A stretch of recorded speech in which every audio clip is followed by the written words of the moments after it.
Contohnya saya banyak sekali orang-orang yang kemudian saya pada kesimpulan ini terlarang. Dengan alasan apa katanya? Tidak ada contohnya di zaman Nabi. Loh, emang kalau sesuatu tidak dicontohkan oleh Nabi artinya terlarang? Belum tentu kan? Lalu bagaimana dengan makna maksudnya bersemayam di ars? Saya udah bilang. Itulah problem kalau orang hanya membaca Al-Quran dengan terjemahan. Terjemahan tuh nggak selamanya benar. Saya punya dua teman Ustadz. Iya. Yang satu namanya Ari Kriting, yang satu namanya Mamat Al-Katiri. Mereka semalam suntuk berdebat naga itu ada atau tidak. Menurut Ustadz secara ilmu mantik, naga itu ada apa nggak di...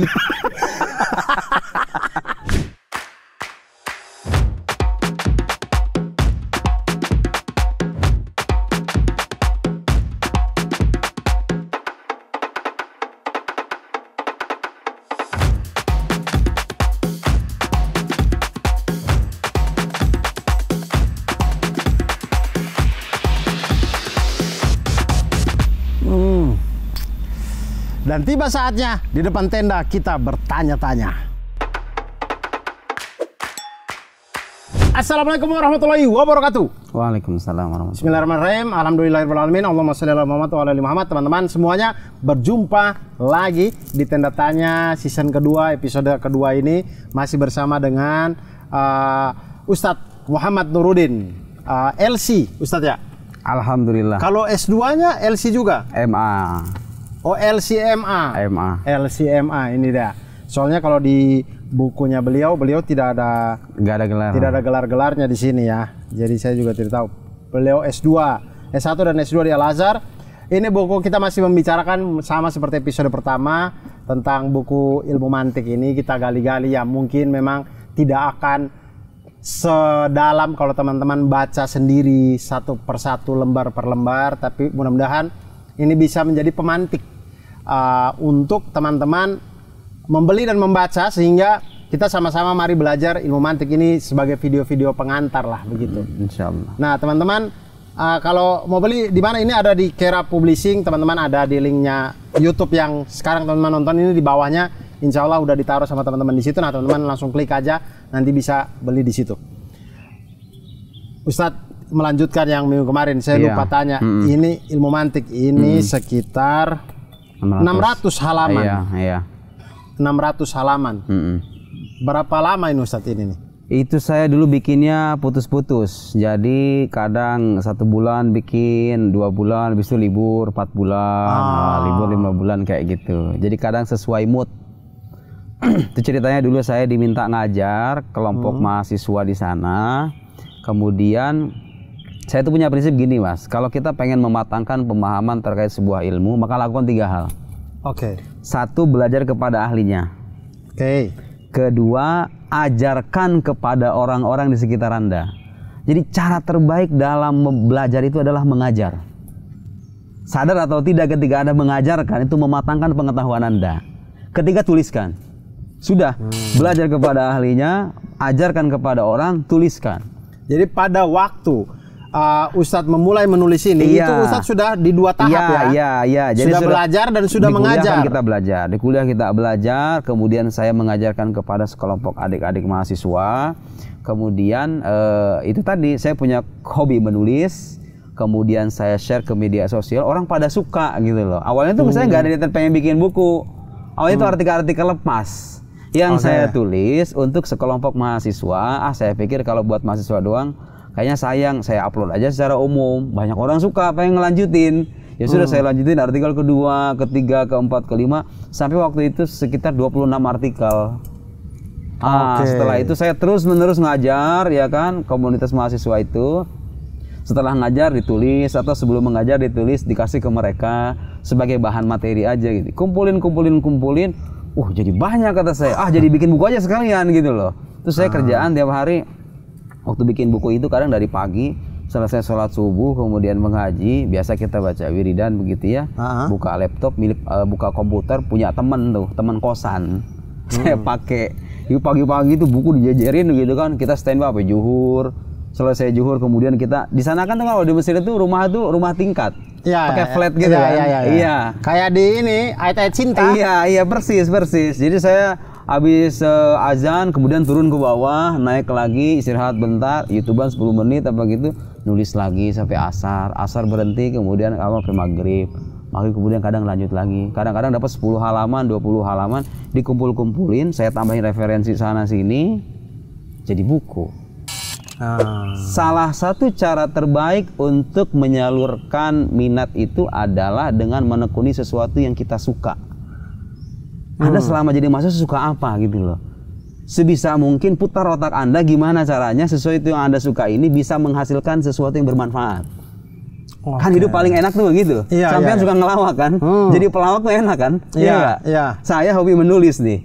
Passion saya di situ dan saya berusaha sebisa mungkin untuk memberikan sesuatu yang bermanfaat yang bisa saya wariskan dengan dunia yang saya sukai itu.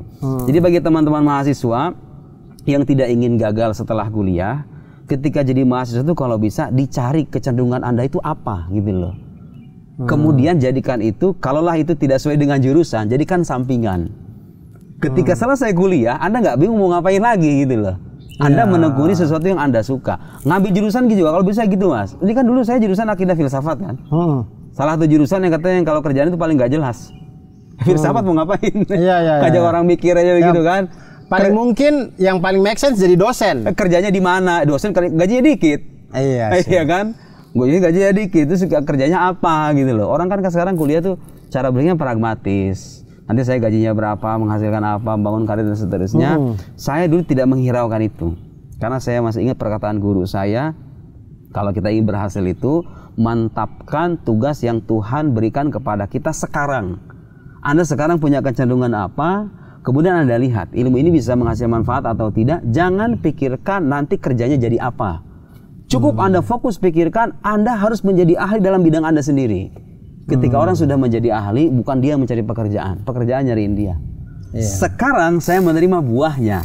Dulu saya jurusan akidah filsafat ya, yang istilahnya stigma negatifnya itu kerjaannya kagak jelas, disuruh kerja juga katanya jurusan akidah filsafat itu bukannya kerja, mempertanyakan hakikat pekerjaan. Mau ngapain kita harus bekerja? Ngapain kita harus bekerja? Apa pekerjaan itu? Hakikat pekerjaan itu apa? Kenapa harus saya yang bekerja? Kenapa nggak teman saya? Apa urgensitas pekerjaan bagi kehidupan kita? Kagak kelar-kelar kan? Nanya kayak begitu kan? Tapi subhanallah sekarang jadi bekal bagi saya Mas. Ketika saya ceramah, ketika saya menyampaikan public speaking gitu kan, ternyata ilmu itu penting bagi saya, melatih cara berpikir yang kritis, yang rasional, sehingga ketika berceramah itu runut gitu loh. Kan terlatih kan, itu ternyata bermanfaat gitu loh. Karena saya dulu tidak menghiraukan itu tadi, saya nggak peduli kerjanya di mana, penghasilan berapa, yang penting saya suka ilmu ini, saya dalami, saya berusaha untuk menjadi seorang ahli, dan begitulah hasilnya. Nah itu ya teman-teman. Jadi kalau yang apa yang kita sukai, dalami aja untuk jadi ahli dan berpikir untuk bagaimana menghasilkan sesuatu yang manfaat. Nah itulah kenapa kemudian kita bikin tanda tanya biar ada manfaatnya, nggak kayak mari kemari itu tidak ada manfaat. Tayangan itu tidak ada manfaatnya teman-teman. Teman-teman nonton isinya adalah seorang suami yang menyekap istri sendiri. itu. Teman-teman kalau nonton episode yang tahun baru pasti tahu. Nah Ustadz tadi akidah filsafat. Akidah filsafat. Apa yang membedakan antara ilmu mantik dan filsafat? Bagus. Menarik itu jurusan akidah filsafat namanya, bukan filsafat akidah. Jadi jurusan Fakultas Usuluddin itu di Timur Tengah, di Indonesia ada jurusan namanya akidah filsafat, bukan filsafat akidah. Dosen saya pernah bilang, kenapa itu jurusan disebutnya begitu? Karena seharusnya sebelum kita mengakses pemikiran para filsuf yang beragam itu, sekarang kan ada Mas tipe-tipe anak muda yang kalau mengutip Bertrand Russell, Immanuel Kant, René Descartes merasa keren. Ya, betul. Kadang dibumbuin dengan bahasa Inggris, bahasa Inggris ya kan, terlihat keren gitu loh. Kita debat pakai bahasa Indonesia, ujung-ujungnya bahasa Inggris. Iya, padahal isinya kadang-kadang belum tentu juga bermutu gitu loh. Betul. Nah, mestinya idealnya kita mendalami ilmu akidah terlebih dulu, baru baca filsafat. Kenapa? Karena itu akidah semacam fondasi bagi keberagamaan kita. Supaya ketika filsuf itu datang meragukan, kita udah tahu argumentasi kesahihan agama kita gitu loh.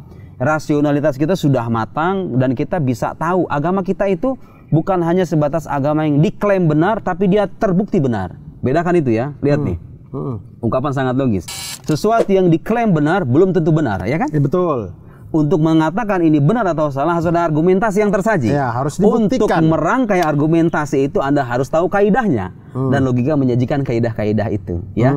Nah, ketika Anda bersentuhan dengan aliran pemikiran filsafat yang beragam, ada filsafat empirisisme, idealisme, sekarang yang lagi ini stoik. Ya, supaya kita bisa menakar ini mana filsafat yang cocok, mana filsafat yang tidak. Karena filsafat itu nggak semuanya bisa kita ambil, nggak semuanya bisa kita telan, ya. Kita harus selektif. Nah, Anda nggak bisa menyeleksi kalau Anda nggak punya alat filternya, ya nggak? Ya. Itulah saya kira, saya sering bilang sama orang-orang, orang rajin baca itu nggak selama jadi orang pinter. Ada kalanya rajin baca itu bikin Anda bodoh loh. Kalau Anda tidak tertib dalam membaca, semuanya Anda masukin, tanpa difilter, tanpa secara bertahap. Harusnya kan belajar ideal itu belajar yang bertahap. Gak bisa Mas orang tuh belajar langsung loncat ke kitab, ke buku-buku level karangan filsuf-filsuf tingkat atas gitu loh. Ya Anda belajar dulu dasar-dasar filsafat. Sebelum belajar dasar filsafat, belajar dasar-dasar akidah gitu ya. Argumentasinya dipelajari dulu. Belajar yang baik itu begitu. Cara membaca buku yang baik itu begitu. Karena kalau Anda tipe pembelajar yang semua serba masuk tanpa ada alat filter, filsuf yang ateis, yang beriman semuanya masuk, nggak ada alat filternya, itu mirip nanti isi kepala Anda mohon maaf kayak tempat sampah. Segala hal. Semuanya masuk gitu kan. Masuk ke situ. Yang perlu kita bangun adalah alat filter terlebih dulu. Supaya ketika kita mengakses pemikiran para filsuf itu kita bisa menyeleksi nih, oh ini yang cocok, ini yang tidak, ini yang rasional, ini yang tidak. Ini asal ngomong doang nih orang ini nih isinya kagak ada gitu loh. Logikanya harus matang, akidahnya harus mantap begitu ya. Makanya akidah filsafat. Kalau Anda bertanya kepada saya apa hubungan logika dengan filsafat? Logika itu adalah bagian dari filsafat. Ya filsafat itu kan di antara cabang pembahasan utamanya itu ada ontologi. Kalau filsafat umum nih ya, ada ontologi, ada epistemologi, ada aksiologi. Nah di bawah aksiologi itu kan ada etika, ada estetika, ada logika.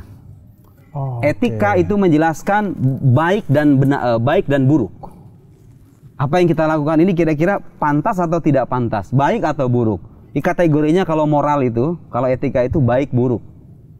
Nah kalau logika itu benar atau salah, paham nggak? Menentukan cara berpikir kita ini sudah semestinya atau tidak gitu loh. Dijelaskan kaidah-kaidah kan.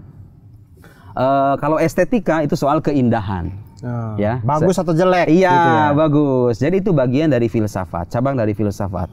Tapi yang tidak kalah penting untuk kita tegaskan adalah semua ilmu. Lihat, perhatikan omongan saya.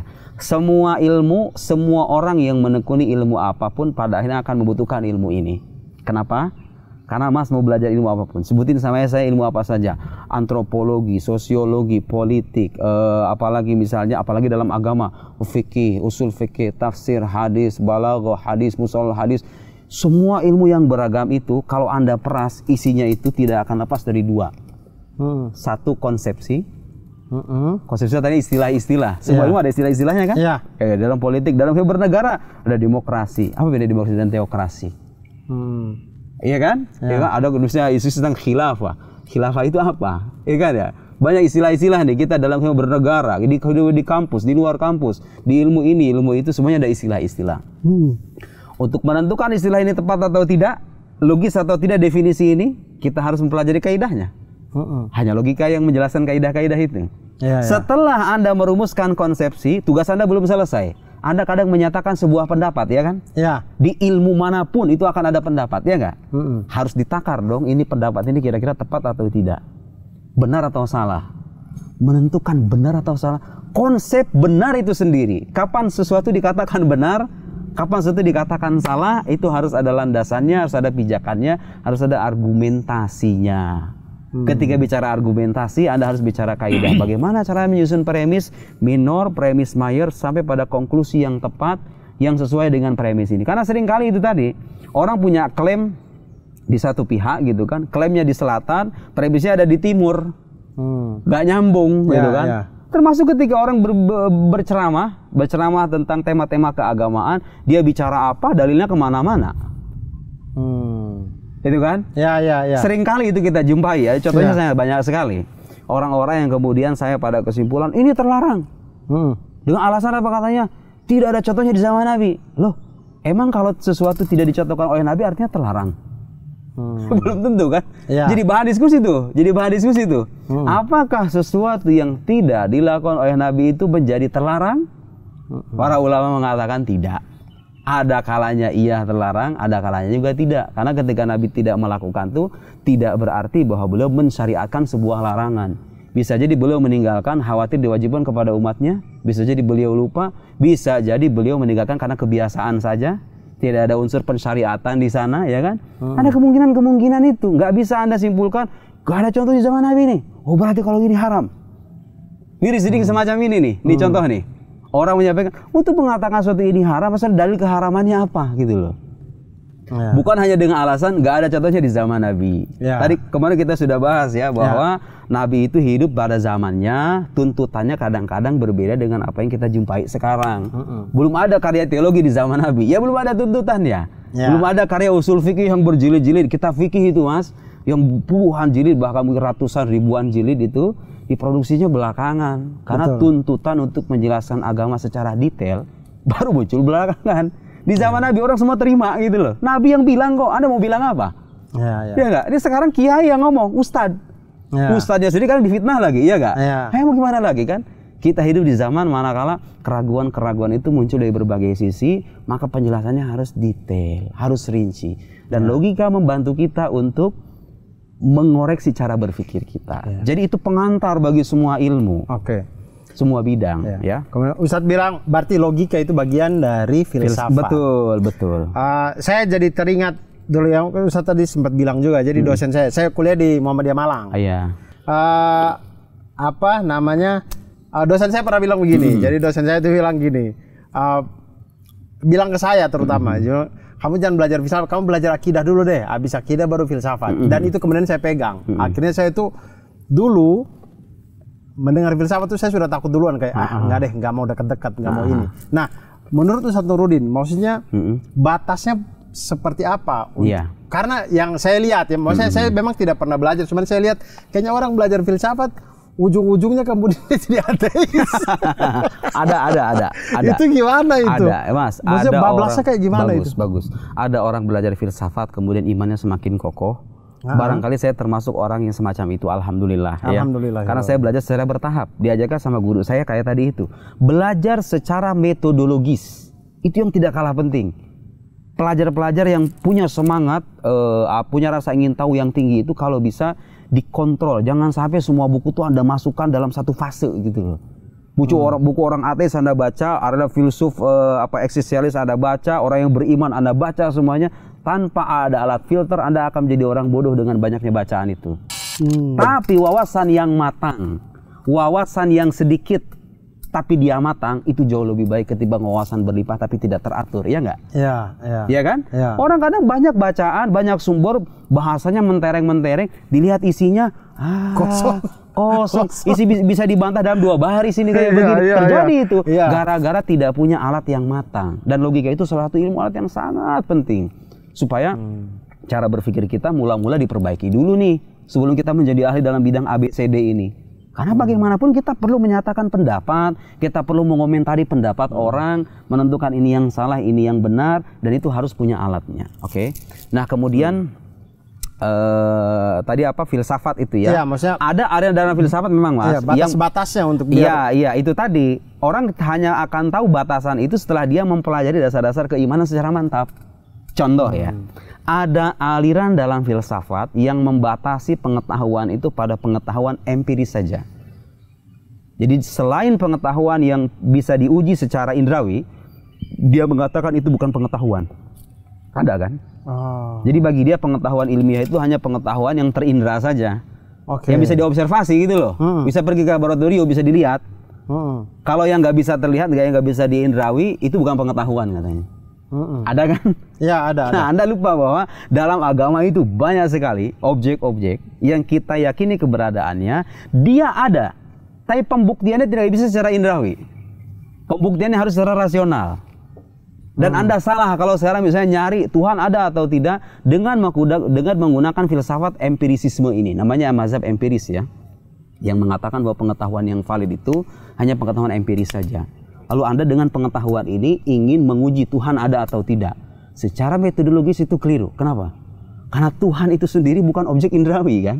Ya. Ini satu bidang pengetahuan membahas objek indrawi.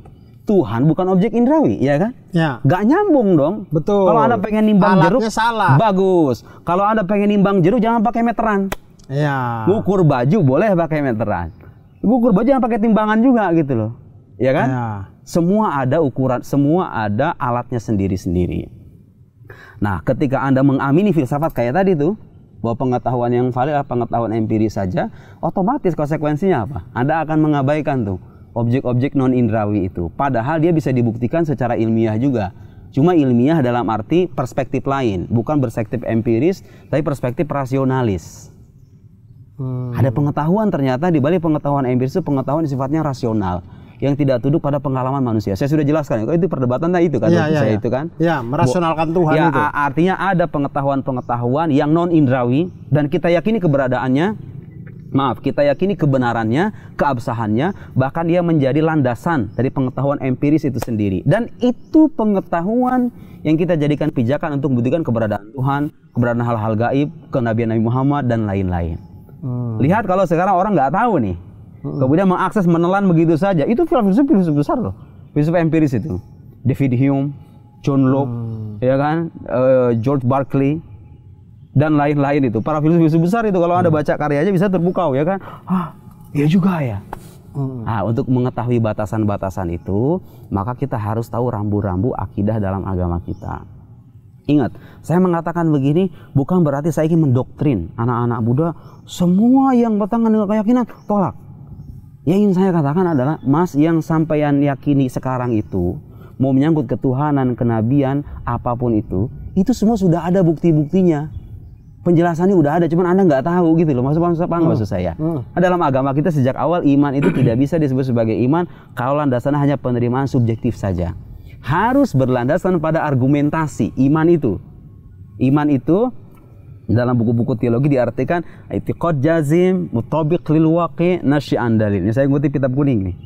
Pengetahuan keyakinan bersifat pasti sesuai dengan fakta, terlahir dari adanya bukti. Harus ada buktinya iman itu. Jadi ketika saya mengatakan kokohkan fondasi keimanan Anda, maksud saya Anda pelajari dulu argumentasi yang disajikan oleh para ulama Anda. Setelah Anda mantap dengan kebenaran agama Anda, 1000 iblis sekalipun datang untuk meragukan Anda nggak akan mempan. Kalau seandainya fondasinya sudah kokoh, ya. Rata-rata orang-orang yang kemudian terjerumus ke dalam aliran-aliran menyimpang itu rata-rata yang kita perhatikan ya, akidahnya lemah, logikanya cacat. Kadang-kadang juga tidak punya pengetahuan yang mendalam tentang bagaimana caranya memahami tek-tek keagamaan. Itu dibahas dalam ilmu usul fikih namanya. Saya pengen berpesan sama anak-anak Buddha, dalami 3 ilmu ini Anda akan selamat dari pikiran-pikiran yang menyimpang. Ilmu logika, ilmu akidah, ilmu kalam, ya, karena dia memberikan argumentasi untuk fondasi keagamaan kita. Logika mematangkan cara berpikir Anda. Satu lagi namanya ada ilmu usul fikih. Ilmu usul fikih ini ibarat orang meramu teks agama untuk melahirkan produk hukum. Ini halal, ini haram, kan ada prosesnya. Iya. Masalahnya sekarang ada orang-orang cara berpikirnya begini. Ini hadis Nabi mengatakan begini, ini ayat Quran mengatakan begini. Dilihat terjemahannya. Dia kira kalau dengan merujuk terjemahan itu masalah bisa selesai gitu loh. Gak segampang itu. Orang dulu itu melihat hadis, dilihat hadis ini dalalahnya dhonni apa qot'i. Oh, dia bersifat dhonni, artinya multi tafsir. Ulama yang satu memahami begini, ulama yang memahami. Makanya orang semakin luas wawasan agamanya, gak gampang mengkafirkan dan menyesatkan, Mas. Anda mengatakan ini hadis Nabi sahih. Ya betul saudara, ini hadis Nabi sahih, tapi cara memahaminya orang beda. Kenapa Anda gak terbuka dengan perbedaan itu gitu loh? Lihat bagaimana ilmu memahami teks agama itu penting. Ayat Quran mengatakan begini, wa man lam yahkum bima anzalallahu faulaika humul kafirun. Siapa yang tidak berhukum dengan apa yang Allah turunkan, maka dia orang kafir. Dilihat Indonesia menegakkan syariat Islam atau tidak? Oh tidak, ini syariat Belanda, kafir. Ada kan orang pragmatik tulis semacam itu kan? Ya. Atau melihat negara-negara yang tidak, dan syariat Islam versi dia itu yang dia pahami itu apa? Hukuman-hukuman kayak potong tangan, kemudian dirajam, kisos. Padahal syariat Islam itu maknanya luas. Dia memahami syariat Islam itu artinya hukuman-hukuman semacam hukum-hukum pidana semacam itu. Syariat Islam itu luas gitu loh. Negara kita tuh nggak melarang orang sholat berjamaah, nggak melarang orang Idul Fitri. Yang mau nikah diatur sama negara, iya nggak? Ya. Iya kan? Negara kita itu. Bahwa kemudian tidak diterapkan hukum hukum potong tangan, hukum rajam, hukum kisos dan lain-lain. Karena pertimbangan orang itu beda-beda, pertimbangan ulama beda-beda. Sekarang tuh zaman syubuhat. Di antara pertimbangan ulama untuk tidak menerapkan potong tangan, sekarang itu zaman syubuhat, Mas. Syubuhat itu artinya zaman yang penuh dengan kesamaran. Zaman fitnah sekarang itu. Sekarang kan semua kejadian bisa diedit kan? Iya nggak? Betul. Kebayang nggak kalau sekarang misalnya ada datang 4 orang saksi, semuanya bersaksi bahwa si fulan itu berzina. Misalnya ya. Ternyata hasil kompromi, hasil editing video. Oh, dibayar 4 orang ini. Iya, dibayar. Sekarang kan jadi orang adil susah. Betul, betul. Jadi orang jujur itu susah banget. Saksi itu harus benar-benar adil dan betul-betul melihat perzinahan itu benar-benar real di hadapan matanya. Kadang-kadang sekarang karena adanya faktor-faktor tertentu itu, kita jadi ragu nih kesaksian orang ini kira-kira. Kebayangkan orang sudah terkatung dipotong tangan misalnya, ternyata dia nggak mencuri, ternyata difitnah, ya kan? Ya. Ini bukan berarti tidak menjalankan syariat, tapi kita justru ingin menerapkan syariat sesuai dengan tuntunan Nabi Shallallahu Alaihi Wasallam. Idra'ul hudud bisyubuhat, ya kan? Jadi hudud atau hukuman-hukuman pidana itu kalau bisa ditangguhkan kalau ada syubhat. Syubhat itu artinya masih ada keraguan gitu loh, iya kan? Ini bukan berarti negara kita juga menerapkan syariat Islam. Betul. Ustaz Nurdin ngomongnya juga saya jadi mengerti juga makanya. Memang gampang sekali orang sekarang tuh difitnah gitu. Iya, dan sekarang itu gini, yang saya jumpai itu ada orang-orang kecenderungannya itu dia paham agama 1-2 bait ayat Al-Qur'an, hadis gitu kan. Kemudian dilihat terjemahannya begini nih. Dia simpulkan bahwa kalau Al-Qur'an sudah mengatakan begini, maka kesimpulan ini benar. Padahal Mas, orang dulu itu orang belajar agama itu puluhan tahun, menghasilkan ribuan halaman terlebih dulu, enggak serta-merta kalau Quran mengatakan begini maknanya harus begini. Karena itu ada ilmunya gitu loh, memahami nas agama itu ada ilmunya, orang belajar puluhan tahun. Nah sekarang begini, Ustaz Nurdin, kan tidak semua orang mempunyai privilege untuk mengakses seperti yang Ustaz Nurdin punya. Gitu. Misal saya di Flores sana misalkan, tidak pernah ke sini, saya baca terjemahan Al-Quran dari Kemenak atau apa, kemudian saya bingung, gimana dong saya? Tanya sama ahlinya. Dan saya kira itu tuntutan yang sangat wajar. Di setiap bidang keilmuan pasti ada ahlinya. Dan sebagai orang yang bijaksana dan terdidik, ketika kita bingung, kita pasti akan menanyakan sesuatu kepada ahlinya. Benar nggak? Ya. Saya kalau pengen paham ilmu kedokteran kah, ilmu bisnis kah, ilmu ekonomi, ilmu politik, saya nggak mungkin mendengarkan pembahasan politik kepada orang yang tiap hari kerjaannya di sawah. Nggak bijak dong, ya kan? Meskipun dia mungkin suka membaca buku-buku begini, tapi saya lebih percaya kepada orang yang memang ahli, sekolah, terdidik, well educated gitu loh, dalam bidang politik, dalam bidang ekonomi, ya kan? Saya pengen bermitra atau misalnya saya pengen berkonsultasi dengan seorang konsultan. Saya lihat dong backgroundnya, ini orang belajarnya di mana, pengalamannya seperti apa, kesaksian orang tentang orang ini bagaimana, ya kan? Normal loh. Kita mau konsultasi, mau berobat, mau bertanya apapun tentang suatu bidang, kita akan nanya kepada ahlinya. Pertanyaan saya sekarang, kenapa kalau dalam urusan agama kita sembarangan? Kok seenaknya gitu? Kok sesuai selera? Padahal motor rusak aja kita ke ahlinya. Bagus, agama itu dibawa sampai kita mati. Gak cuman sekarang doang. Kalau Anda salah menelan informasi agama, dibawa sampai mati. Bagaimana pertanggungjawaban Anda? Suatu saat nanti, ketika Anda keliru, tapi kan dari Ustadz, Ustadz kamu pernah mengecek nggak? Belajar di mana? Keahliannya apa? Kadang-kadang Mas, orang-orang yang belajar agama puluhan tahun pun, nggak semuanya ahli dalam sebuah bidang ilmu agama. Ada kalanya spesialisasi gitu loh. Kayak saya nih, saya belajar ilmu akidah. Ya sudah, saya kadang-kadang jarang tuh membahas masalah fikih, jarang membahas masalah-masalah misalnya sastra Arab, jarang membahas misalnya bidang keilmuan Islam seperti usul fikih, kecuali beberapa kali gitu mungkin ya. Itu pun yang saya tahu dan saya merujuk penjelasan ahlinya.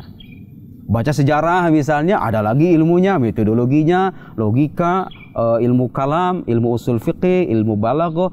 Jadi ilmu-ilmu itu punya kaidah-kaidah keilmuan. Anda ini nggak bisa saudara memahami agama hanya dengan terjemahan Quran, terjemahan hadis. Seolah-olah selesai, seolah itu menjadi palu terakhir gitu loh. Semua ulama sepakat kita harus taat kepada Allah dan Rasulnya. Semuanya sepakat. Semua sepakat. Bagaimana cara kita taat? memahami, kan Nabi udah nggak ada nih 14 abad yang lalu ya kan. Kita pengen memahami sabda Nabi ini, itu ada kaidah-kaidah keilmuannya.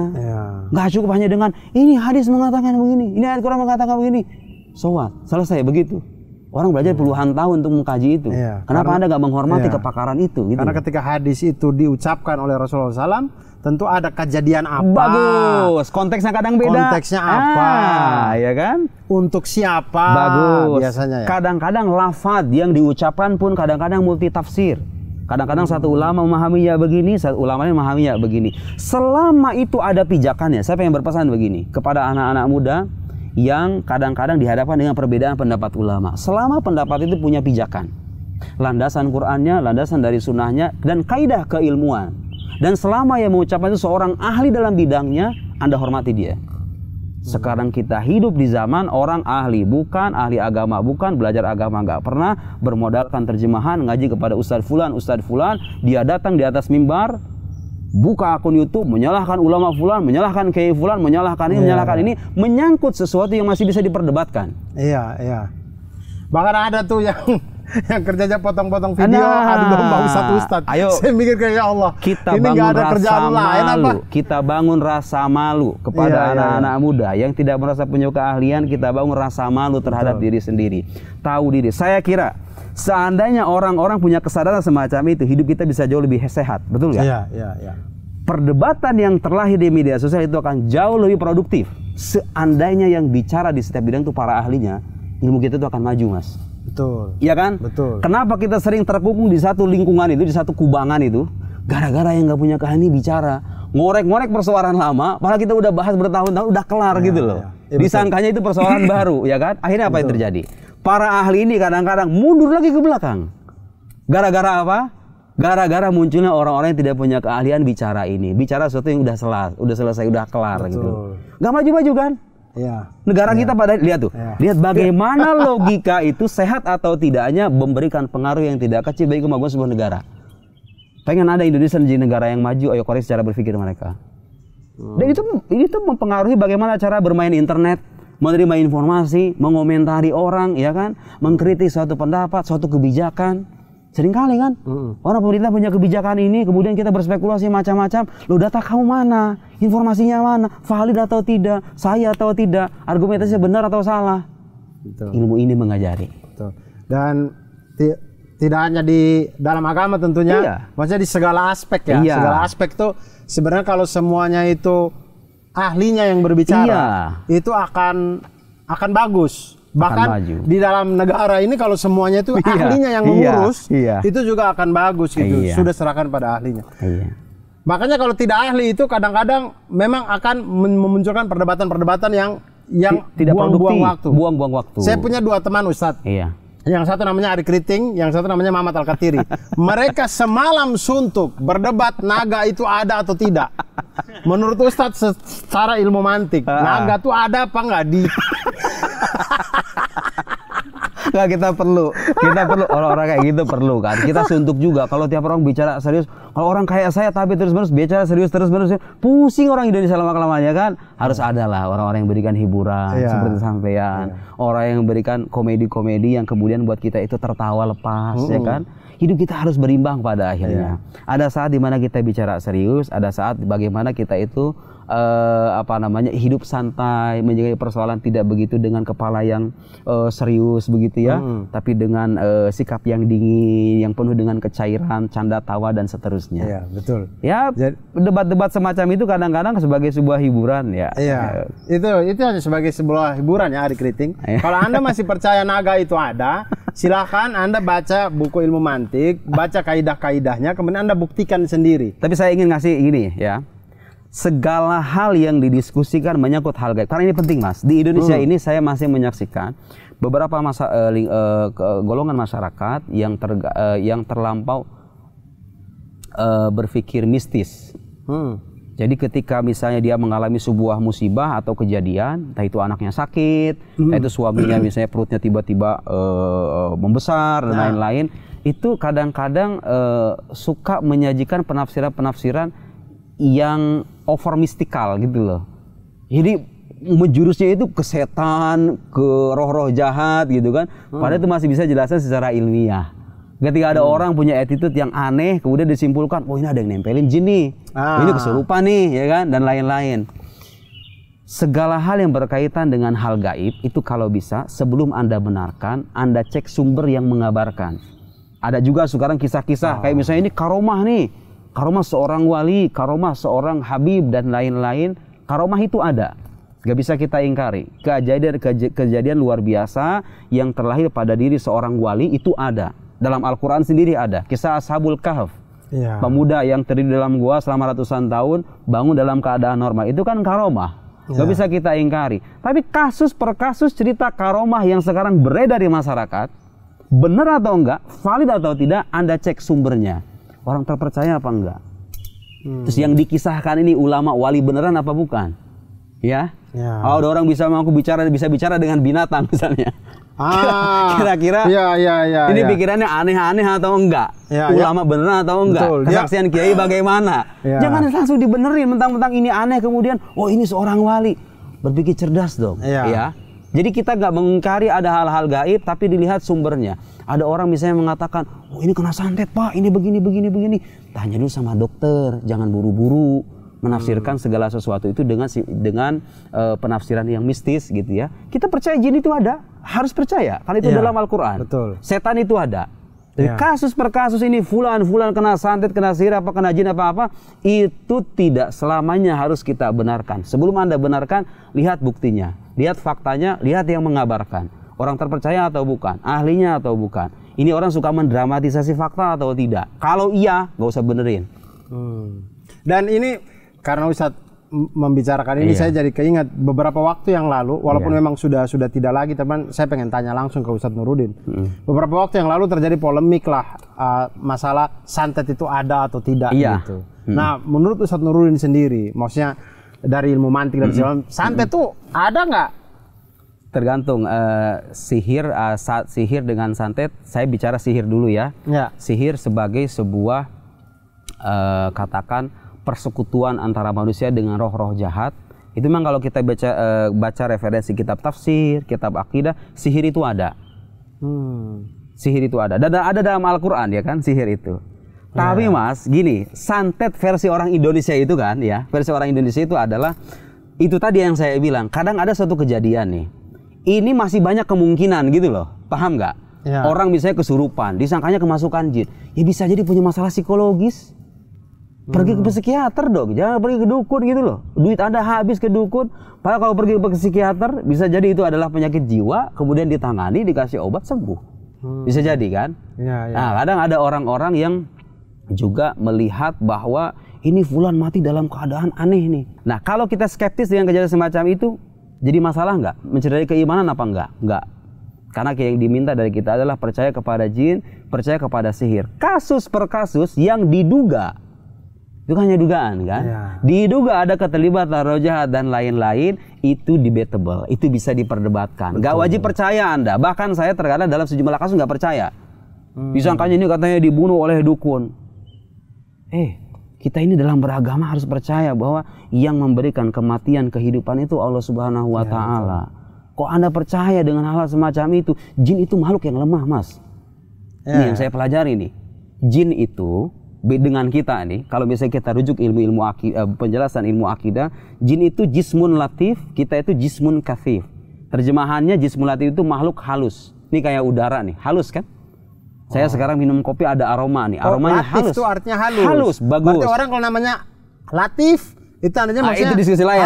Tar dulu. Ini aroma ini halus kan, tapi kopinya padat kan? Kita ini padat kan? Kita ini makhluk padat kan? Ini makhluk padat, jin itu makhluk halus. Saya mau nanya sama sampean, dengan logika sederhana sekali. Mana yang lebih kuat? Kopi atau aroma kopi?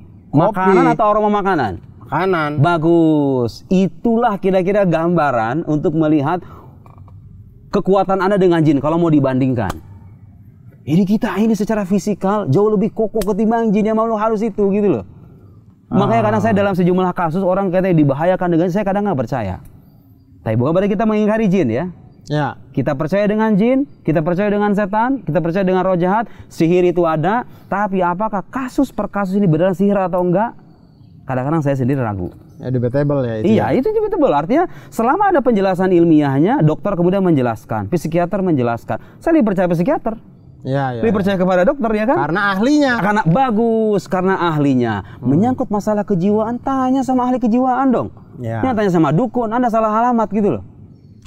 Ya, jadi saya kira pesan pentingnya untuk masyarakat Indonesia, jangan gampang percaya dengan kisah-kisah mistis semacam itu karena belum tentu benar. Saya hidup di Arab 9 tahun tidak pernah melihat pocong, kuntilanak, susur ngesot, genderuwo, tuyul, ya, saya juga kolor tidak hijau, ya kan? Saya juga tidak pernah, ya. Kok di Arab gak ada gitu loh? Oh di sini dong, di Indonesia doang. Kalau Anda ragu dengan itu boleh nggak? Ya boleh. Iya, boleh. karena itu bukan jin. Itu adalah makhluk-makhluk yang diduga jelmaan jin. Jin versi aslinya kita percaya, saya percaya dan wajib percaya. Ya, kalau nggak percaya iman saya bisa tercederai. Karena itu ada dalam Al-Quranul Karim. Betul. Nah Ustadz, saya sudah nonton lah Ustadz yang merasionalkan Tuhan. Iya. Maksudnya yang debat itu. Kalau jin, kita rasionalkannya gimana ya? Bagus. Kalau Tuhan itu menyangkut hal gaib yang maha mutlak kan, mau tidak mau, jalan pembuktiannya adalah jalan pembuktian yang rasional. Kan nggak bisa saya bilang, ayo kita berdebat Tuhan itu ada atau tidak. Saya bilang kepada sampean, ini firman Tuhan mengatakan Tuhan ada. Circular reasoning itu pada akhirnya. Anda pengen mengatakan Tuhan ada, tapi melalui firman Tuhan. Kan Tuhannya belum dibuktiin. Betul. Nggak nyambung kan? Ya. Harus menggunakan logika, ya nggak? Ya. Nah, sekarang hal-hal gaib, jin, sorga, neraka, hisab, kemudian rincian-rincian, pahala di sorga, ganjaran di neraka. Bagaimana cara kita membuktikannya? Itu kan hal gaib kan? Ya. Hal gaib itu cara membuktikannya adalah diuji keterpercayaan sumbernya. Yang mengabarkan adanya jin, sorga, neraka ini siapa? Orang biasa? Orang yang pernah berbohong? Kalau itu orang biasa dan pernah berbohong, saya berhak ragu. Secara logika begitu kan? Betul. Iya enggak? Kalau sampean yang bilang ada sorga dan neraka, bukan Nabi gitu yang bilang, saya berhak ragu Iya, kan? betul. Sebagaimana sekarang kalau ada ustadz datang ke saya, ini fulan pak kena santet pak, saya berhak ragu nggak? Berhak ragu. Dan tidak mencederai keimanan itu. Tapi masalahnya yang mengabarkan surga neraka jin ini adalah manusia agung, tidak pernah berbohong dalam sejarah hidupnya. Terbukti kenabiannya secara valid dan meyakinkan. Kenabiannya bisa diuji secara rasional. Dengan alasan apa saya bisa meragukan kalau begitu? Sumbernya terpercaya, maksud saya, paham nggak? Ya. Sumber terpercaya manakala mengabarkan sesuatu yang gaib, maka bisa kita percayai informasinya. Tapi kalau sumber biasa, makhluk biasa, tidak terjaga dari kesalahan, begitu ya, apalagi sudah terbukti berdusta.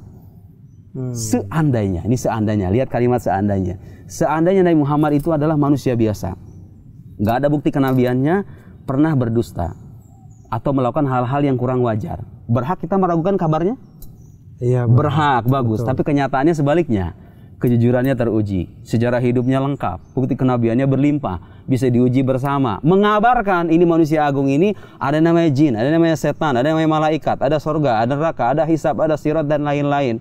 Logisnya kalau saya percaya, karena keterpercayaan sumbernya, logis nggak? Ya, logis. Bagus. Jadi hal-hal gaib selain Tuhan, cara membuktikan atau merasionalkannya adalah menguji keterpercayaan sumbernya. Oke? Bukan dengan cara ini sains nggak bisa membuktikan keberadaan surga, keberadaan jin. Ya emang bukan bidangnya. Bukan bidang sains, bukan bidang ilmu alam untuk bahas begituan gitu loh. Roh manusia misalnya. Sampean percaya ada namanya roh nggak? Percaya. Tapi sains tuh nggak membahas itu loh.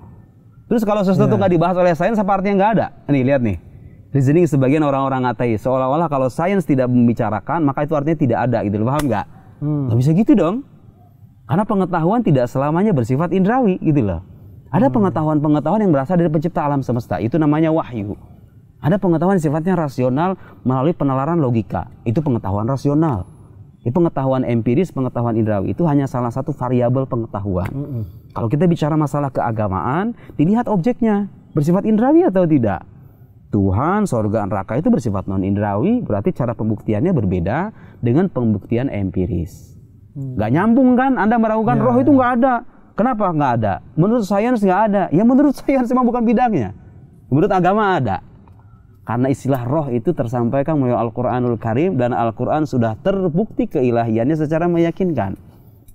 Dan saya bikin buku khusus tentang itu. Betul. Dan kalau mau dilihat dari sumbernya Ustadz, ilmu mantik itu kita tuh sumbernya itu dari logika, akal. Quran kah hadis atau memang penalaran akal ya? Al-Quranul Karim, agama Islam, Al-Quran dengan panduan Nabi Muhammad SAW itu memberikan dasar-dasar, pijakan-pijakan dasar. Memerintahkan kita berpikir, jangan mengikuti sesuatu yang tidak kita tahu, ya kan? Ada perintah dalam Al-Quran kan? Wala taqfu ma laysa laka bihi ilm. Jangan ikuti sesuatu yang kamu nggak tahu, ya nggak? Itu kan perintah-perintah dasar tuh, sandaran apa pijakan-pijakan dasar. Tapi rincian-rinciannya itu dirinci oleh para sarjana muslim ketika mereka mengakses kitab-kitab dari Yunani, kemudian difilterisasi, diseleksi ini. Dan itu Mas, pembahasan logika itu hukum-hukum akal yang sifatnya universal. Kalau kita tanya sama akal kita tuh akan langsung membenarkan.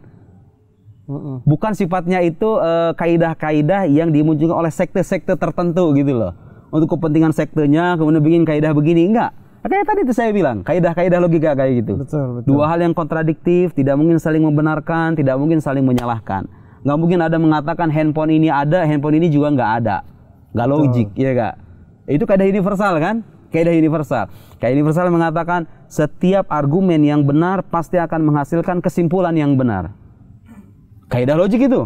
Karena hubungan antara kesimpulan dengan argumen ibarat hukum sebab akibat. Di mana ada argumen yang benar, pasti kesimpulannya benar. Tapi kalau argumennya salah, ya kesimpulannya belum tentu, belum tentu. Lihat, lihat. Maksudnya kesimpulannya bisa salah. Bisa jadi benar, bisa jadi salah. Ya. Kenapa bisa begitu? Ketika dikatakan argumen ini salah, salah argumen ininya. Boleh jadi ada argumen lain, Anda nggak tahu, dan argumen ini benar, ya nggak? Ya. Masuk akal kan? Ya. Ya nggak? Ketika sebuah argumen terbukti salah, paling jauh Anda bisa mengatakan Anda nggak bisa bersandar pada argumen ini saja, karena argumen ini salah. Terus kesimpulannya gimana? Boleh jadi dia benar dengan argumen yang lain, cuman Anda nggak tahu. Itulah alasan kenapa kebatilan atau kesalahan argumen tidak serta-merta menyalahkan kesimpulannya. Iya. Kecuali kalau kesimpulan ini sandarannya hanya argumen ini saja dan terbukti salah. Ya, dan tidak ada argumen lain. Bagus. Tapi kan kadang-kadang ada kemungkinan. Saya debat dengan Anda tentang suatu persoalan nih. Argumen saya kalah misalnya. Terus kesimpulannya gimana? Ya bisa jadi ada argumen lain, cuma nggak sempat kita tampilkan. Dan argumen itu benar, ya nggak? Ya. Tapi kalau argumen itu benar, sudah pasti kesimpulannya benar. Tuh, kaidah-kaidah logika semacam ini. Ini penting saya kira supaya kita ketika berdebat, berdiskusi, berdialog, membahas kajian-kajian keilmuan, kita membahas itu bisa secara sistematis, secara runut, secara logis, dan kemudian menghasilkan kesimpulan-kesimpulan yang produktif bagi kehidupan kita. Saya kira gitu ya. Artinya kalau misalkan kita berdebat untuk satu hal yang fundamental lah, yang prinsip misalkan, itu yang kita yakini kebenarannya. Tapi kalau misalnya kita berdebat, kita tidak bisa menjelaskan, mending diam aja. Bagus. Ntar deh saya cari argumennya gitu, gitu aja kali ya. Iya. Jangan kemudian mengakui karena secara hati kita meyakini ini benar nih kesimpulan saya nih. Cuma saya emang tidak punya argumen sebaik orang yang lebih ahli. Iya, gitu. sekarang misalnya gini, kalau kita kaji buku-buku teologi, itu ada argumen-argumen pembuktian keberadaan Tuhan yang lemah. Saya mengakui itu, ada beberapa argumen yang lemah. Tapi kelemahan argumen ini nggak serta-merta bisa Anda jadikan alasan kalau gitu Tuhan nggak ada. Karena argumen lain belum Anda bahas, bahkan dia jauh lebih kuat gitu loh. Ya. Cuma orangnya mungkin nggak tahu, atau Anda nggak mengakses, gitu loh, paham nggak maksudnya? Iya. Jadi ketika kita berhasil mematahkan sebuah argumen, ya sudah. Kita paling banyak akan mengatakan bahwa kalau Anda hanya mendasarkan kesimpulan Anda pada argumen ini, maka kesimpulan Anda tertolak. Jadi boleh jadi ada argumen lain yang jauh lebih kokoh, yang jauh lebih kuat, bisa divalidasi keilmiahannya, cuman kita nggak sempat mengaksesnya dan kita nggak tahu. Dan ingat, ketidaktahuan kita tentang sesuatu bukanlah alasan yang logis untuk menafikan sesuatu itu sendiri. Saya ulangi ya. Perlu ulangi nggak? Ketidaktahuan kita tentang sesuatu bukan alasan yang logis untuk menafikan keberadaan sesuatu itu sendiri. Kayak misalkan saya tidak tahu ada orang atau tidak di depan sana. Iya, bukan berarti nggak ada kan? Iya, itu bukan alasan yang logis untuk saya bilang di depan nggak ada orang. Nah, ini kenapa saya penting kaidah begini. Ada suka orang-orang yang bilang nggak ada dalilnya ini nggak ada dalilnya ini, haram ini, bid'ah ini, nggak ada dalilnya. Bukan nggak ada dalil, Anda nggak tahu dalilnya. Atau Anda salah dalam memahami dalil itu sendiri. Dalil itu apa? Karena kadang orang nggak tahu kan. Disangkanya kalau misalnya nggak ada dalil itu dalam arti apa? Versi dia itu nggak ada dalil itu artinya nggak ada contohnya di zaman Nabi. Lo nggak ada contoh di zaman Nabi, berarti nggak ada dalil. Nah, dalil itu nggak saya tadi bilang kan, sesuatu yang tidak dilakukan oleh Nabi tidak berarti terlarang. Boleh jadi ulama itu punya dalil lain dengan perspektif yang berbeda dan itu sah secara keilmuan. Tidak tahu dalil bukan berarti tidak ada dalil. Saya sering menjumpai nih orang-orang yang cara berpikir semacam ini. Nggak ada hadisnya. Tidak ada hadisnya katanya. Anda tidak ada atau tidak tahu? Anda tidak tahu. Orang lain tahu hadisnya. Dan dia bisa menjelaskan kepada Anda, terima dong. Gitu kan? Kearifan semacam itu perlu kita perlukan, betul, kan? Betul. Supaya perdebatan kita itu bermutu dan kita itu tidak melingkar di satu kubangan yang itu aja gitu loh. Ya logika itu berperan ya saya kira. Jadi kalau melihat dari sekarang, maksudnya yang penjelasan ini berarti ilmu mantik itu sebenarnya cukup dianjurkan lah Ustadz ya? Iya, bahkan saya sangat menekankan agar dipelajari ya, terutama oleh anak-anak muda, terutama oleh pegiat media sosial. Seringkali keributan di alam nyata, di alam luar itu gara-gara bermula dari keributan di media sosial, benar nggak? Betul. Seandainya pegiat-pegiat media sosial ini cara berpikirnya kritis, logis, nggak membenarkan dan nggak menyalahkan kecuali dengan argumentasi yang matang dan valid, apa yang terjadi? Kehidupan kita jadi produktif, ya nggak? Saya tuh sampai saat ini Ustadz, saya sangat menghindari perdebatan di sosmed. Iya. Karena capek Ustadz. Capek banget. Menjelaskan ke satu akun sudah selesai nih. Sudah selesai. Akun lain muncul dengan pertanyaan yang itu sudah saya jelaskan 2 hari lalu. Iya, itu terjadi. Itu kayak saya bilang capek. Mulai dari situ saya menghindari perdebatan kalau di sosmed. Maksudnya kalau ini ya mending kita ketemu di mana, kita ngobrol gitu dan aja. Dan itu kalau udah ketemu tuh biasanya kelar. Iya, kelar gitu. Maksudnya saya di sosmed saya ampun deh. Nah, berarti karena mungkin di penonton ada yang mungkin sempat mungkin masih ragu dan berpikir juga.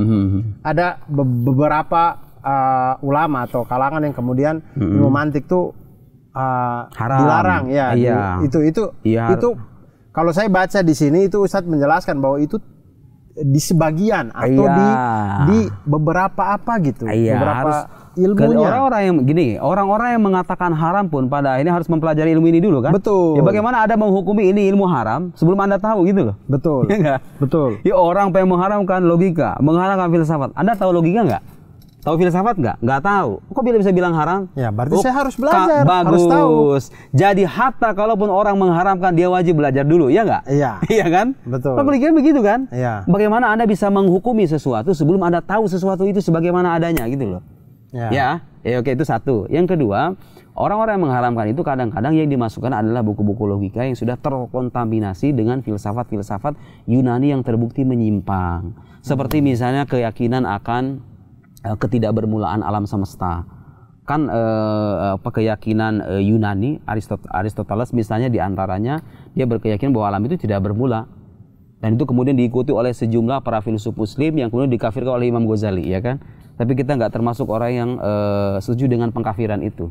Tapi itu kalaupun terjadi pengkafiran antara ulama dengan ulama, ya kita hormati semuanya. Ibnu Sina, Al-Farabi, Al-Ghazali semuanya min kibar ulama muslimin, semuanya adalah ulama muslim yang besar. Ketika Al-Ghazali mengkafirkan, dia nggak cuma mengkafirkan dengan menggunakan kafir doang, dengan argumentasi, bikin buku khusus. Seandainya orang-orang suka mengkafirkan ini bikin kayak begituan gitu loh. Nggak apa-apa deh, udah nggak apa-apa deh mengkafirkan, tapi dengan bukti ya, dengan argumentasi gitu loh. Iya kan? Itu yang kita tirunya gitu loh, jangan pengkafirannya gitu kan.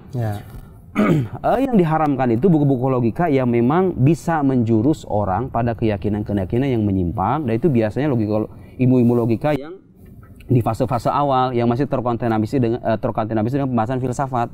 Orang awam belum cocok bahas begituan gitu loh. Tapi logika yang sekarang itu Mas, yang saya tulis, yang banyak ditulis oleh para ulama muslim, apalagi setelah kedatangan Imam Abu Hamid Al-Ghazali, beliau itu memfilter kemudian mengislamisasi 2 tanda petik logika itu, sehingga yang datang kepada kita itu udah bersih. Nggak ada lagi itu bertentangan dengan Al-Quran dan hadis, justru itu mendukung. Bisa menjadi penyangga keimanan kita, keberagamaan kita, supaya kita beragama secara rasional dan bisa membuktikan kesahihan agama kita secara mantap dan meyakinkan. Apakah kemudian lalu hal yang misalkan ketika kita belajar ilmu mantik itu lalu kemudian setiap hadis atau setiap perintah agama kemudian perlu untuk kita mantikan gitu, perlu kita rasionalkan? Nggak semua. Ada hal-hal yang memang itu domainnya adalah penerimaan manakala dia terbukti dari sumber yang terpercaya. Contohnya kayak tadi, sampean bisa berspekulasi loh, 5 surga itu kayak gimana, ya nggak? Betul. Saya dengan sampean bisa jadi kalau disuruh berimajinasi bisa beda-beda ya kan? Surga kita beda. Karena itu bukan jangkauan kita. Malaikat tuh kayak gimana malaikat hakikatnya? Anda dengan saya bisa berspekulasi macam-macam, ya enggak? Ya. Karena itu menyangkut hal gaib yang hakikatnya nggak bisa oleh akal kita saja, oke? Sebab kenapa kita menerima bahwa itu beneran ada? Ya karena itu tadi sumber yang mengabarkannya terpercaya gitu loh. Bukan cuma sebatas diterima doang. Karena ini ya Nabi yang mengabarkan, maka kita percaya. Tapi hakikatnya bisa nggak dijelaskan oleh akal? Nggak. Itu batasan akal di situ. Hakikat Tuhan bisa nggak dijelaskan oleh akal? Hakikat Tuhan. Saya nggak bicara wujud Tuhan. Wujud Tuhan bisa dibuktikan secara rasional, ya kan? Dengan hukum kausalitas, membuktikan kebaruan alam semesta. Saya pada kesimpulan Tuhan ada karena alam itu ada permulaannya. Wujud Tuhannya. Hakikat Tuhan kayak gimana? Nggak ada yang tahu. Hatta para nabi. Para nabi itu tidak diberikan pengetahuan hakikat Tuhan. Mereka hanya diminta menyampaikan sifat-sifat Tuhan supaya dipahami oleh manusia dalam batas dan kapasitas mereka sebagai manusia. Allah itu seperti apa? Allahu war-Razzaq wal-Hadi al-Mudil al-Muhyi al-Mumit al-Alim al-Qadir al-Muqtadir. Disebutkan sifat-sifat itu. Supaya kita bisa mengenal Tuhan, dua tanda petik, mengintip Tuhan sesuai dengan kacamata kita sendiri, sesuai dalam batas pemahaman kita sebagai manusia. Tapi hakikat Tuhan yang sesungguhnya seperti apa, nggak dijelaskan dan nggak akan pernah bisa dijelaskan. Karena kalau hakikat Tuhan dijelaskan, berarti dia terbatas dong. Iya nggak? Oh iya. Iya. Ada menjelaskan, hakikat Tuhan adalah begini, begini, begini. Selesai sampai di situ gitu, Tuhan gitu. Terbatas dong. Iya. Ketika sesuatu bisa didefinisikan, dia jadi terbatas. Bagus. Manusia, apa itu manusia? Rational animal. Hewan natik. Hewan yang berpikir. Hewan itu yang hakikat berpikir. Manusia tuh. Terbatas dalam makna kehewanan, keberpikiran. Betul. Oke. Tuhan bisa Anda definisikan? Nggak bisa. Karena dia tidak terbatas. Kalau dia terbatas, dia sama dengan makhluk. Betul. Makanya Tuhan tuh nggak bisa dikatakan bertempat, Mas. Ih, bagus banget. Iya, benar banget. Nggak bisa dikatakan bertempat. Karena kalau Tuhan bertempat, dia terbatas pada akhirnya. Sama dengan makhluk dong kalau begitu. Tempat itu ada dengan adanya makhluk. Sepakat nggak dengan saya? Langit, bumi, planet, semuanya itu ada. Dan ada permulaannya, ya kan? Betul. Arasy, langit, bumi, semua isi alam semesta ini ada permulaannya kan? Tuhan bermula atau tidak?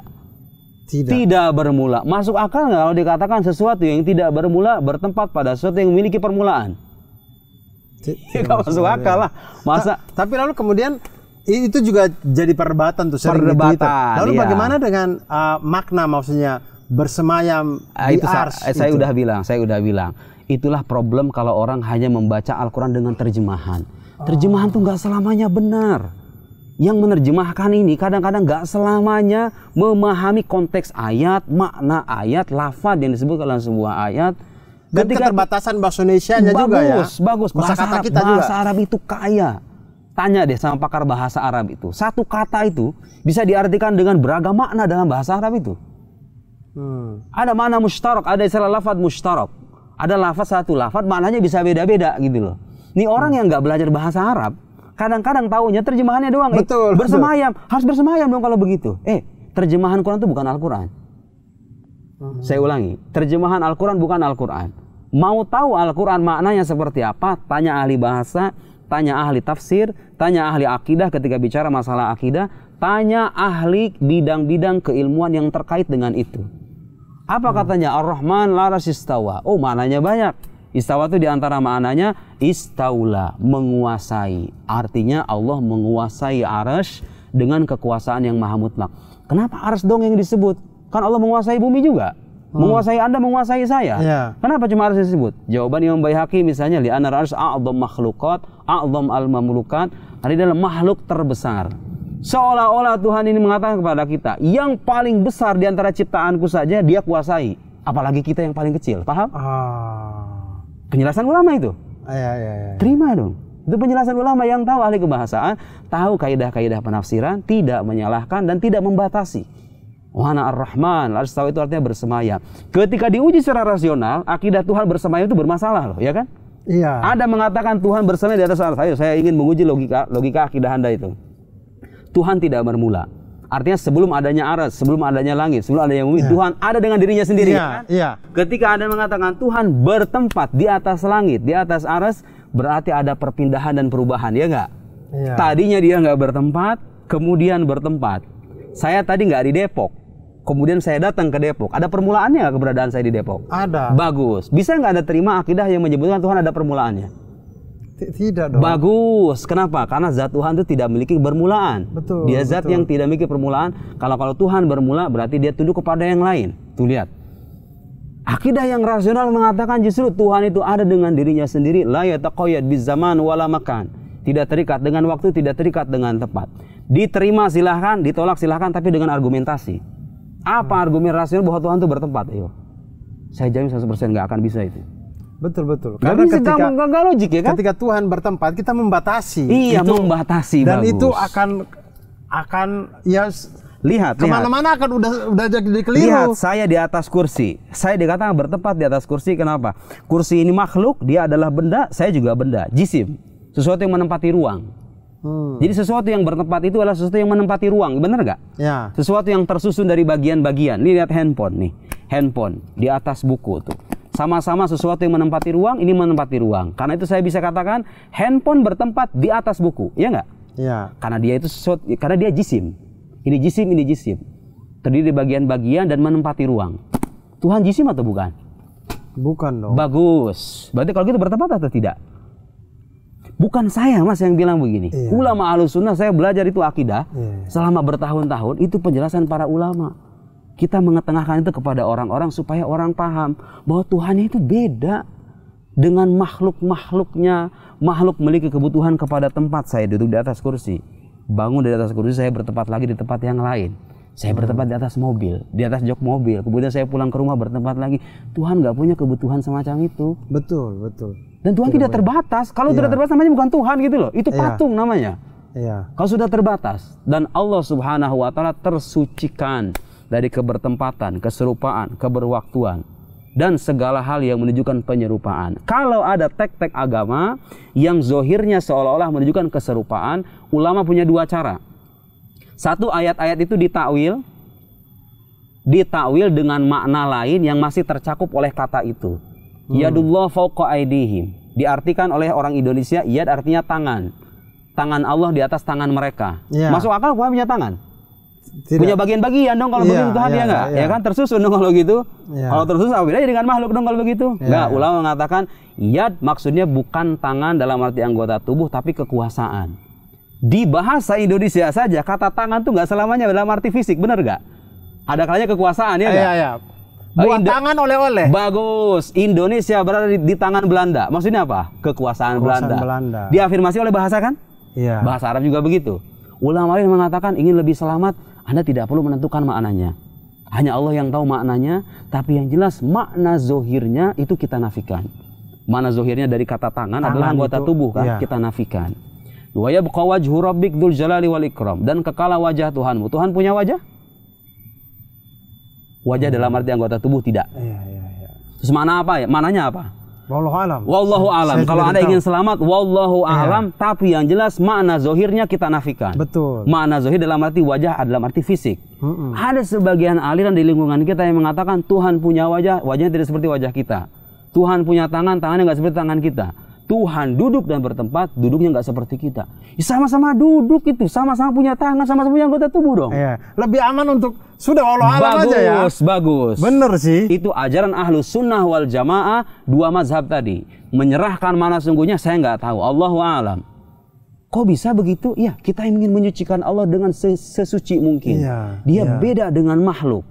Gak masuk akal Tuhan punya tangan, Tuhan punya kaki, Tuhan punya mata, kemudian dia berpindah. Karena pikiran kita ini kan terbatas ya Ustadz ya. Kalau kita bisa memikirkan itu, memikirkan Tuhan, maksudnya wujud Tuhan, wujud Tuhan jadi terbatas dong. Iya. Makanya mending kalau alam aja udah. Kullu ma khatara bil balik fallahu bi khilafi dzalik. Segala sesuatu yang terlintas di benak kita tentang Tuhan bukan hakikat Tuhan itu sendiri. Iya. Tapi itu adalah cara kita diajarkan memahami Tuhan dalam batas kita sebagai manusia. Nabi itu datang bukan menjelaskan hakikat Tuhan, tapi menjelaskan sifat-sifat Tuhan supaya kita memahami dan mengenalnya dalam batas kemampuan kita sebagai manusia. Tapi Anda nggak bisa menyatakan ini hakikat Tuhan yang sesungguhnya, nggak.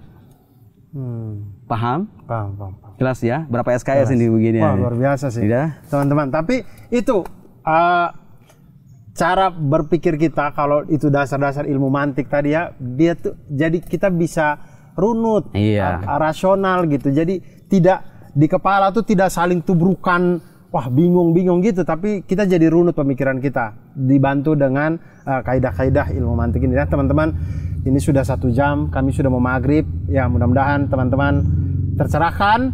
Dan insya Allah kalau masih kurang puas lagi, insya Allah lah kita cari lagi waktunya Ustadz Nurudin kalau bisa. Lagian Ustadz Nurudin punya 13 buku, jadi masih ada buku-buku lain lagi yang bisa kita bahas juga insya Allah ke depannya.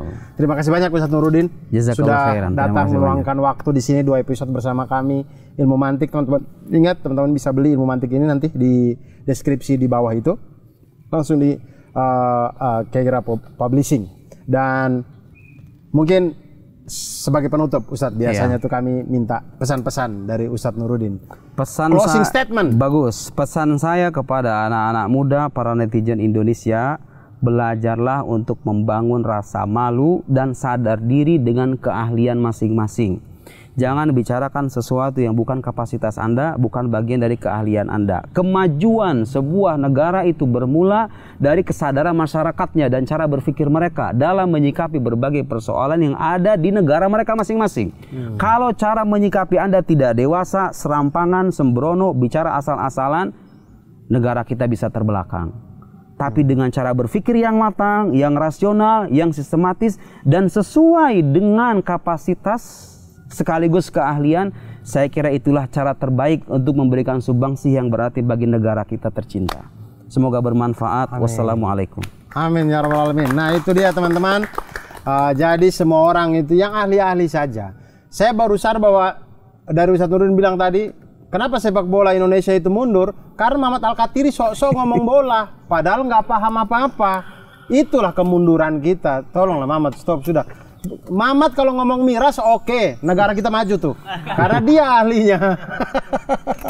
Ya, sekali lagi sebelum saya closing, jangan lupa teman-teman untuk tidak nonton Mari Kemari ya. Terima kasih banyak. Wassalamualaikum warahmatullahi wabarakatuh. Waalaikumsalam warahmatullahi wabarakatuh.